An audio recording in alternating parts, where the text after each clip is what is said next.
Hey everyone, welcome back to the REBT exercise series. Today I have exercise 16. Before I go any further, please subscribe, hit that like button down below. Thank you again for all the support. Phil at OCDrecovery.com.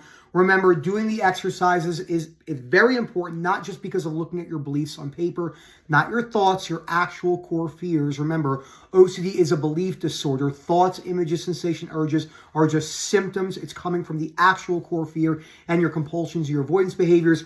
But doing the exercises on paper builds frustration tolerance. So exercise number 16.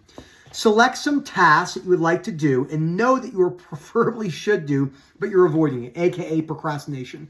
So right now, I think it's about almost 9 in the morning. I have one-to-ones all day, then I have to help my buddy move later tonight, and then I have to get up early on Thursday because Thursdays typically are my longer days. So I don't know how long I'm going to be moving my buddy tonight, so I said, let me get the YouTube video out of the way now. And you could feel that a little bit initial pull of like, just wait. No, I turn the camera on, I do it. Then I'm going to do TikToks in between my next one-to-one, then take a shower, etc. And I get that stuff done methodically.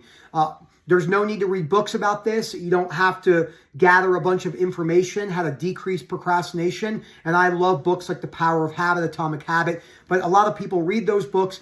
I always say a good example, if we went to Tony Robbins' big 6-day seminar in South Florida, which I'm sure is amazing, and we followed all, like say 10, 20,000 people that went there, and we stayed with them for 2 years post that initial, 99.9 are back to doing the exact same stuff they're doing. That's not Tony Robbins' fault or the production's fault. It's because we don't need any of that stuff. What we actually need is repeatable action over and over again on the simple things. So some of the examples he gave: finishing a paper or report, checking your monthly bank statement, doing your REBT homework, making business calls on the phone.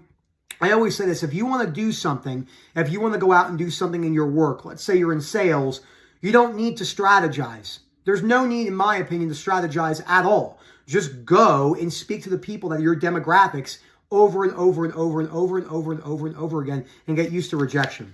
So that's critical.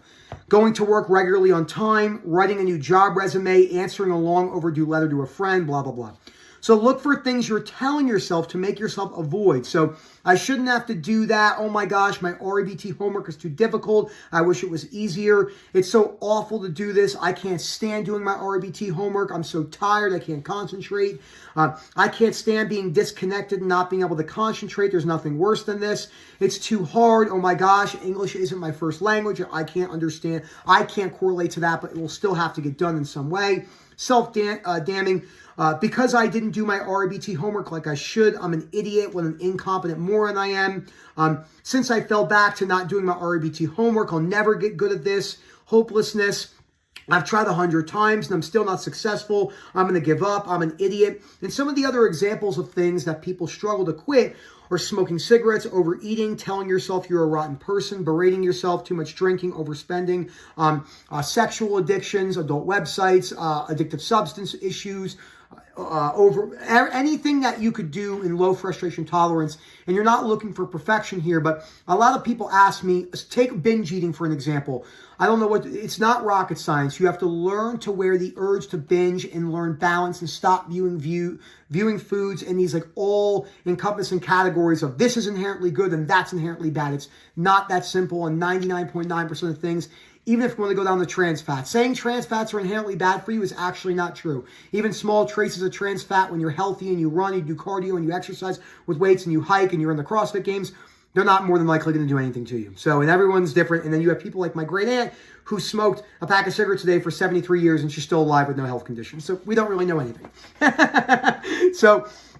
And then what you can do is, doing pleasant tasks like television viewing instead of your REBT homework. So, and these are other things. You continue to make yourself enraged at people.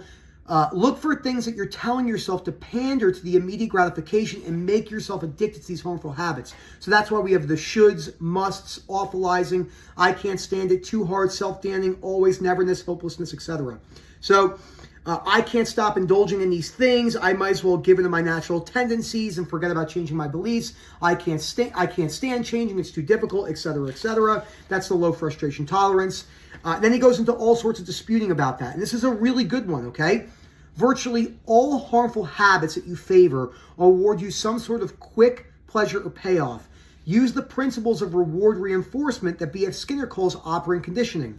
Okay? Whenever you continuously reinforce yourself, pick some action or behavior that is pleasurable and preferably even more pleasurable than the habit you're doing. So, and allowing yourself to have that. So for me, I went to the gym, did a bunch of cardio. I would rather make this video and then I'll take a shower afterwards.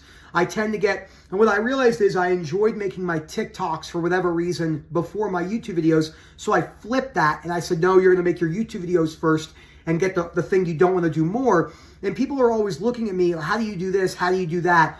With content, the reason why I've been so consistent, I don't really know that many people who are as consistent with me in content. I just don't. In any profession at all. Way outside mental health. There are people out there, but the reason how I'm so consistent is I just do what needs to be done. Right? I know it's funny. We joke about that book, Gucci Mane's Principles to Success. I love it. He went to jail, lost 100 pounds, doesn't do drugs anymore. In his autobiography, which is such a good book, I think it came out in 2020, he said he books out studio time for a month, 4 hours, I think 4 days a week, 5 days a week. And that's probably not a little chunk of change. And then he said, that way I have to show up. Some songs slap, some songs suck, and some are moderate, but at least I'm there going day in, day out. And I remember him saying, rappers in the past, hey man, why are you still relevant? And I believe Gucci Mane said, it's because I'm still here showing up day in, day out, and some things are going to flop. They're not going to be good.